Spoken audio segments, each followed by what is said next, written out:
Okay, in this episode, I'm going to show you a speed panning technique where you can process a lot of material real quick, and you'll get even the finest flour gold. You'll get 99% of it the way I do it. And that's what you use your snuffer bottles, the flour, then up to that is your flakes, which requires tweezers. Then up from that is your pickers, which requires 2 fingers. You can pick them up right out of your gold pan. The pickers, and then you have your nuggets, which are all different sizes, the larger stuff. And then load gold.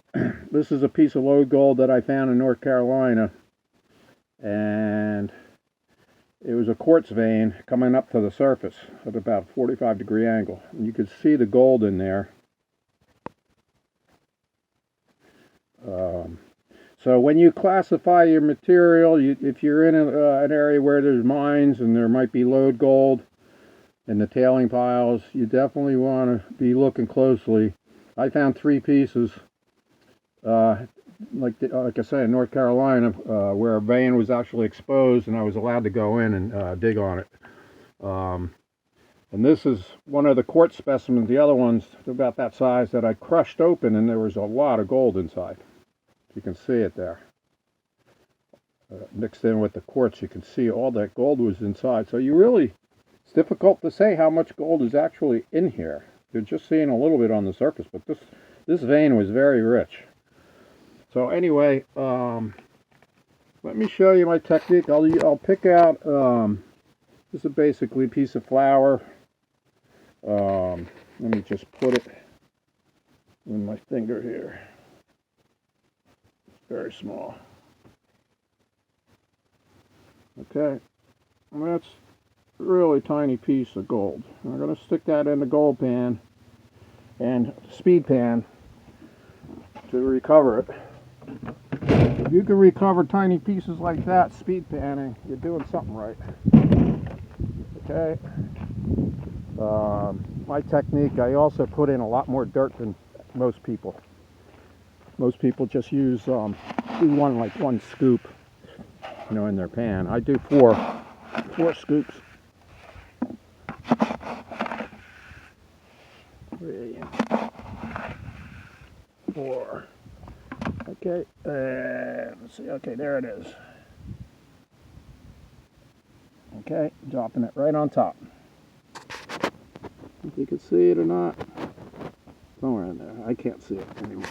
So I'm going to put the timer on, and what I'm going to be doing is kneading this. So the pan's going to drop down to the bottom of the water because I'm holding a camera with the other hand. So it's a little more difficult for me to do this with one hand. Okay, we got an egg timer here, and I'm going to put this on 2 minutes. Okay, 2 minutes starting now. Let's get this right down to the bottom because it's going to sink anyway. So what I do is I just knead it. Knead. This is the most important part of it. It's not shaking the pan in a circle. It's kneading the material all the way down so the gold settles all the way down to the bottom. Okay, I'm going to lift it up, and there's an awful lot of material in here for me to be doing with one hand. I'm not going to talk. I'm going to concentrate here.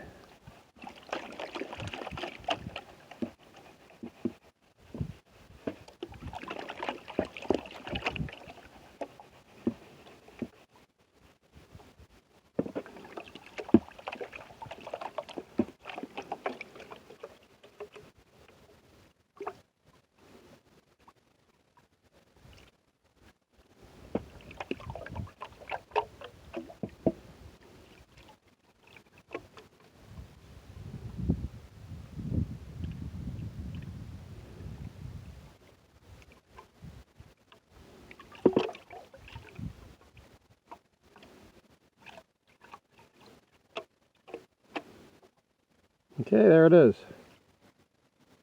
As you can see it. So let's look at the clock. About 1 minute, 60 seconds. Let me just clean this out a little bit. And you can bring it down to the other side. And that's a very tiny piece of gold in there. Now, my technique is pulling back like this. I see the gold's right there.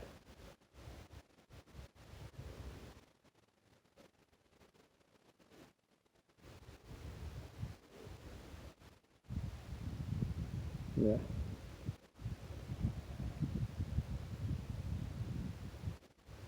Okay. So it just took 60 seconds to find that little speck there. Like I say, it's a little difficult when you're just using one hand. And so just a small little piece. You'd need a tweezer typically to pick up a piece like that. So anyway, you should classify your material. I start off, I had the 1/8 inch, and on top of that I go 1/2 inch. Okay, and in your area, you got to find out if they're finding any big nuggets. Nine times out of 10, everything's going to go through that 1/2 inch. This is where you got to be careful, is your 1/8 inch. After you've sifted it down into your bucket, you want to, typically you want to start looking closely in this material, and then put that in a separate pile. And then later on, you can turn on your metal detector, spread it out and turn on your metal detector and go over anything that's coming out of this. And gold, if there happens to be any gold in this, you're going to see it. That's 1/2 inch. I mean, it's going to be a clunker nugget. I never found a nugget in there. And like I say, you know, the real fine flour gold, you're going to be using your snuffer bottle. There's a lot of fine gold in here right now. And then your flakes, you're going to be using tweezers. Pickers, you're going to use 2 fingers. And nuggets, obviously, are just as easy as your pickers. Okay, and you should use gold drop, especially if you're finding flour gold. Flour gold will float off your pan. The bigger gold won't, but so you put in a few drops of this stuff, and it breaks the surface tension of the water. Okay. So when you're gold panning, you're bringing this water into your pan. It'll prevent the flour gold from going right off your pan. And believe me, it does. I've seen it many, many times. Lift up and right up on top of the water and go right off the pan. Okay. Hope you enjoyed that speed panning technique. I'm doing about 4 times more material than the average guy, and I'm still finding the finest gold, even the flour, tiny flour and stuff. This is my lucky pan. I bought this 19 years ago, and it's a real hard plastic. It's not like that soft plastic pans they make today. It lasts forever, and I really love it. Boy, if I ever lost this pan, I would be upset, because there's a lot of good memories, especially in the Carolinas. I found a lot of gold down there. Uwharrie National Forest allows panning.